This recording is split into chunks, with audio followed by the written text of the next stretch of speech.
इस बार के विज्ञान संगोष्ठी 2023-24 में हमें श्री अन्न एक मूल्यवर्धित पौष्टिक अथवा भ्रांति आहार का टॉपिक दिया गया है। इस पर मेरा उपविषय है मोटे अनाज का महत्व। किसी भी भोजन को सुपर फूड का दर्जा तब दिया जाता है जब उसमें उच्च स्तर के वांछनीय पोषक तत्व पाए जाते हैं या वह हमारे शरीर के किसी बीमारी की रोकथाम से जुड़ा होता है या वह हमारे शरीर को लाभ प्रदान करता है। इसके लिए वैज्ञानिक रूप से कोई आधारित परिभाषा नहीं है, लेकिन यह अपने व्यापक उपयोगों की पुष्टि करता है जो हमारे सेहत के लिए फायदेमंद माना जाता है। भारत में उगाए जाने वाले मोटे अनाज जैसे ज्वार, बाजरा, मक्का, रागी, जौ आदि ये अनाज कम उपजाऊ वाली भूमि पर भी आसानी से उग जाते हैं। इन्हें केवल वर्षा के जल की ही आवश्यकता होती है। यह हमारे सेहत का खजाना भी है और यह कम मेहनत में ज़्यादा फसल की पैदावार करता है, इसलिए इसे मोटा अनाज कहा जाता है। वर्ष 2023-24 को अंतर्राष्ट्रीय मिलेट ईयर घोषित कर दिया गया है। मोटे अनाज की भारत के साथ साथ अंतर्राष्ट्रीय बाजारों में भी काफ़ी तेजी से मांग बढ़ रही है।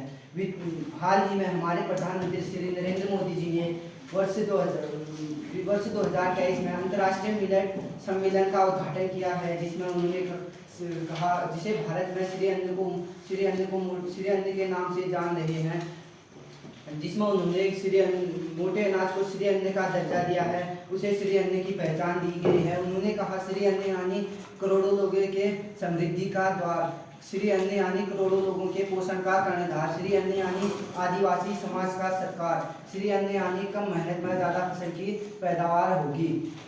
वित्तीय मंत्री निर्मला सीतारमण जी ने वित्तीय वर्ष 2023 के बजट में कहा, भारत विश्व का सबसे अधिक मोटा अनाज उत्पादक तथा दूसरा सबसे अधिक निर्यातक देश बना है।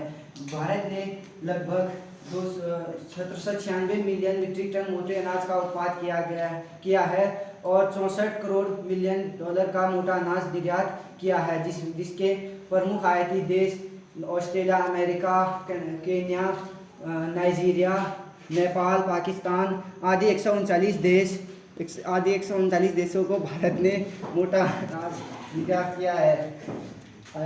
मोटे अनाज में भरपूर मात्रा में पोषक तत्व पाए जाते हैं, जैसे प्रोटीन 7 से 12%, फैट 2 से 5%, कार्बोहाइड्रेट का 7 से 75% और डाइटरी फाइबर 10 से 20% तक पाए जाते हैं।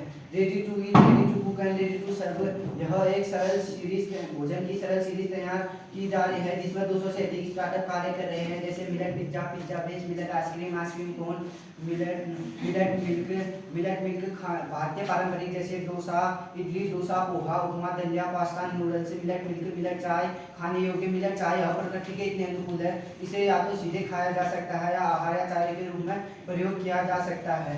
इसमें भरपूर मात्रा में इसके फायदे भी हैं, जैसा उत्तम इसका नाम उतने उत्तम ही इसके फायदे भी हैं। इसके फायदे जैसे detoxify the body, make body warm, good for heart, good for sugar patients, lower hair fall और इसके बहुत सारे फायदे भी हैं।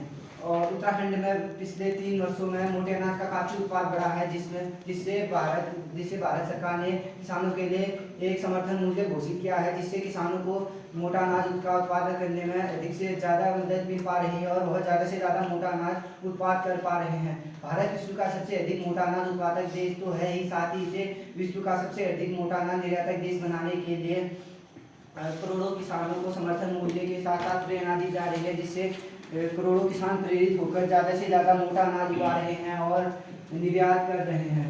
उत्तराखंड के कई रेस्टोरेंटों में भी मोटे अनाज का भोजन परोसा जा रहा है, जिससे लोगों की डिमांडें पूरी की जा रही है और लोग कम बीमार हो रहे हैं। और हमें अपनी पुरानी परंपराओं की ताकत को फिर से याद करते हुए मोटे अनाज का उत्पादन व उपभोग बढ़ाना होगा, जिससे कि हम कम बीमार हो सके और यह हमारे भावी भोजन में या भविष्य के भोजन में शामिल हो सके।